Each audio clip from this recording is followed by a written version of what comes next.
오늘은 열강의 경제 침탈과 경제적 구국 운동에 대해서 배울 건데요. 말이 굉장히 어렵죠. 정리해보자면 열강, 엄청 강한 나라들이 우리나라의 경제를 침탈해서 마구마구 빼앗았고요. 경제적인 구국 운동이라고 하는 거는 그래서 우리가 우리나라를 살리기 위해서, 구하기 위해서 어떤 운동을 했는지를 배우도록 하겠습니다. 먼저 우리나라가 경제적으로 굉장히 침탈, 그러니까 굉장히 많이 괴롭힘을 당하고 많이 빼앗겼어요. 그렇게 된 이유를 보겠습니다. 먼저 청나라는 우리나라와 이런 걸 맺었어요. 진짜 어렵죠? 어렵고 길어요. 조청상민수륙무역장정이라고 하는 걸 맺었는데요. 사실 말은 어렵지만 그 내용은 어렵지 않습니다. 조선과 청나라의 상민이, 그러니까 물건을 사고 파는 사람들이 물과 육지에서 마음대로 무역할 수 있는 내용이 담긴 글이에요. 그러니까 조선의 상인들이, 또 청의 상인들이 우리나라 조선에 와서 어디든 마음대로 육지의 깊은 곳, 시골, 골짜기 어디든 들어가서 마음대로 물건을 사고 팔 수 있는 걸 허용해 준 것입니다. 이게 굉장히 우리한테 왜 경제적인 침탈이 되었느냐, 왜 어렵고 왜 문제가 되었느냐면 청 상인들이 우리보다 조금 더 값싼 물건들을 여기저기 시골 구석구석까지 들어와서 물건을 팔았기 때문이에요. 그리고 이에 질세라 일본도 들어와서 아주 값싼 면직물을 팔게 되죠. 면직물이라고 하는 것은 옷감으로 사용되는 어떤 면이라고 생각을 하시면 됩니다. 근데 선생님 그러면 일본 거 안 사고 청 거 안 사면 되잖아요 라고 이야기할 수가 있는데, 그럴 수가 없었던 이유 중에 하나도 사람들은 굉장히 힘들고 가난하죠. 그런데 굉장히 값싼 걸 파니까 그거를 살 수밖에 없었던 거예요. 그래서 우리나라의 상인들이 입는 피해는 정말 어마어마했습니다. 자, 그리고 특히 일본 때문에 우리가 정말 더 많이 힘들었는데요. 보면 알겠지만 일본은 우리나라에 쌀을 굉장히 많이 가지고 갔어요. 물론 공짜로 가져간 건 아니지만 쌀을 굉장히 많이 가지고 갔어요. 수입해 갔어요. 굉장히 값싼 가격이에요. 그런데 문제는 우리가 먹을 것도 다 가져갔다라는 거예요. 선생님 그럼 안 팔면 되잖아요. 그런데 어떻게 팔 수밖에 없었냐면요. 예를 들어서 우리가 가을에 추수를 하고 나면 봄에는 굉장히 배가 고파요. 그러니까 일본 상인들이 어떡하냐면, 야 니네 지금 먹을 거 없지? 우리가 너네 쌀 미리 사줄게, 미리. 대신에 너네 가을에 그거 수확하잖아. 우리 다 줘야 돼? 우리가 지금 니네 먹을 거 없으니까 돈 주고 미리 사주는 거야? 이렇게 하는 경우가 많았어요. 그러면 배고프니까 당장 죽을 수 없죠? 그래서 미리 쌀을 팔아요. 자, 그리고 가을이 됐어요. 자, 가을이 돼서 쌀을 추수하고 수확하는데 이걸 먹을 수가 없어요. 왜? 이 쌀은 이미 예전에 봄에 팔았죠. 그래서 이렇게 쌀을 가져가는 경우도 너무너무 많았습니다. 그리고 쌤이 아까 이야기했듯이 값싼 면직물이 들어오기도 했어요.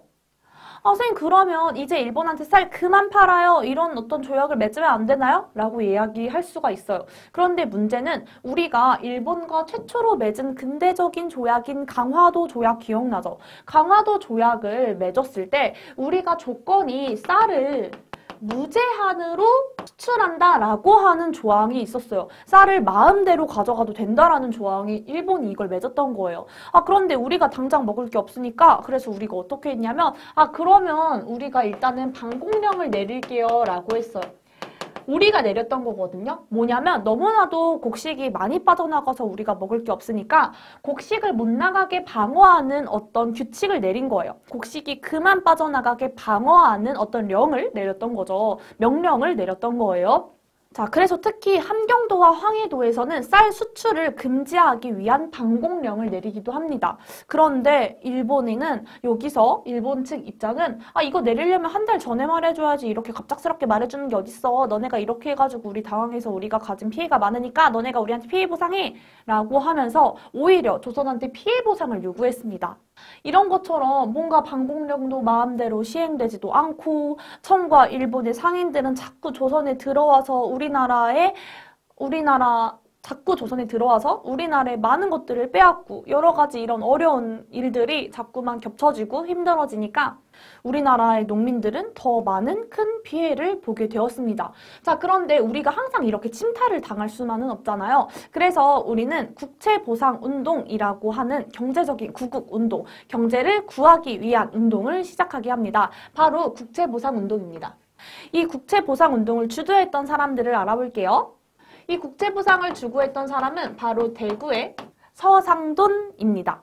즉 뭐냐면 국채라고 하는 건 나라가 가진 빚이에요. 빚. 자, 그런데 생각을 했는데 우리가 왜 이렇게 일본한테 쩔쩔매지? 이렇게 생각하니까 사람들이 그 이유가 우리가 일본한테 빌린 빚이 많아서라고 생각을 했어요. 그래서 우리가 나라가 빌린 빚 한 1,300만 원, 그때 당시에 1,300만 원 정도 되는 이 돈을 우리가 그러니까 그냥 다 갚아버리자. 이 빚을 다 갚아버리면 일본도 우리한테 아무 말도 못할 거야 라는 생각으로 일으킨 운동. 우리가 우리의 빚을 다 보상, 다 갚아버리자라는 운동을 합니다. 이건 대구에서 서상돈을 중심으로 시작했고요. 그래서 사람들은 금반지, 비녀 이런 것들을 제출하고 담배를 안 펴서 그 돈을 아껴서 내기도 합니다.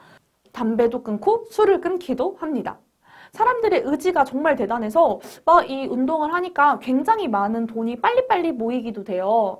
하지만 일본은 이를 두고만 보지 않았죠. 결국 일본의 방해로 국채 보상 운동은 실패로 끝나게 됩니다. 오늘 했던 내용들은 크게 어려운 내용이 아니었지만요. 내용의 이름들이 조금 어렵죠? 그렇기 때문에 이 내용들을 잘 알아주시면 됩니다. 우리가 청나라와 일본의 경제적으로 굉장히 수탈을 많이 당했다라는 내용. 하지만 우리가 우리나라의 어떤 빚을 갚고 일본의 청의 간섭에 벗어나기 위해서 했던 경제적인 구국운동까지도 함께 배웠습니다. 그러면 우리 이 책에 있는 퀴즈 풀고 내용을 마무리해 보도록 할게요.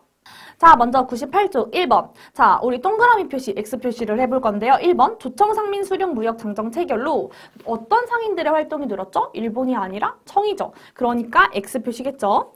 자, 2번. 강화도 조약 결과 조선은 청에 무제한 쌀 유출을 허용했나요? 청나라에 허용했나요? 일본에 허용했던 거죠. 자, 그리고 99쪽에 2번. 함경도와 황해도에서는 쌀 유출을 금지하는 무엇을 내렸죠? 바로 방공령을 내렸었죠.